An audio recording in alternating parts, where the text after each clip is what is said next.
Hi guys, it's Debbie. Today we're combining the embossing folder of the month with the glimmer of the month to make some fun and interesting cards, a little different than what I normally do. Starting off with the glimmer of the month, which is friendly thanks with a lot of thankful sentiments.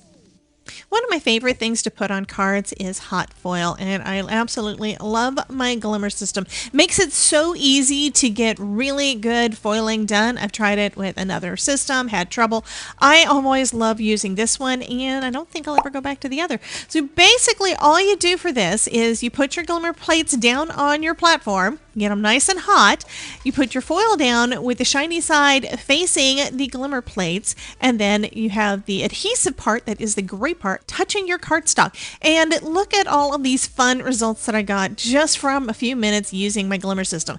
Next, I'm going to die cut these out because the glimmer of the month had some coordinating dies for these fun sentiments. And using my new magnetic magic mat, fabulous.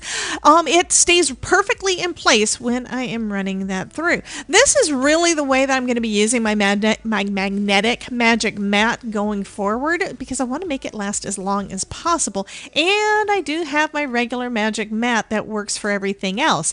This is, though, a fabulous way to get everything lined up perfect so you get a perfect cut around your sentiments and your images. So I'm loving that.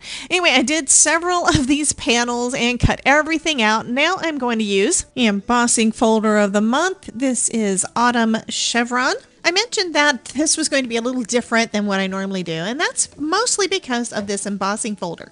Now, I don't do a lot of embossing folders with lines or chevrons or that sort of thing. But I had an idea when I was die cutting one of these out. So I did a few, and then I decided to cut out strips. Now these strips include the V shape of each of the chevrons. And now I'm just layering it up onto another piece of cardstock with the same embossing on it. And we're going high and low. So we're going to have flat, and then we're going to have a section that is popped up right beside it. So we've got some dimension, which you guys know I love my dimension and my foam.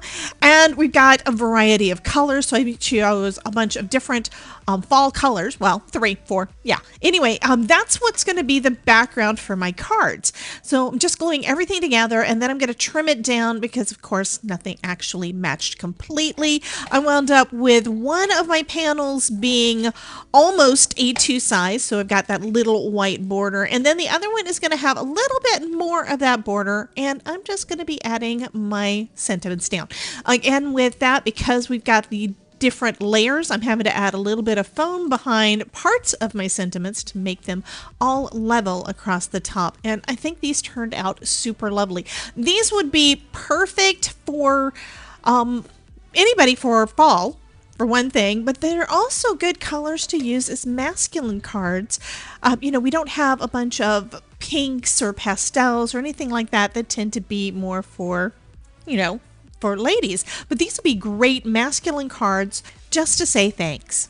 And so here are the 2 cards, so you guys can take a look at those. I think they turned out super awesome, and yeah, I will see you guys in the next video. Bye guys.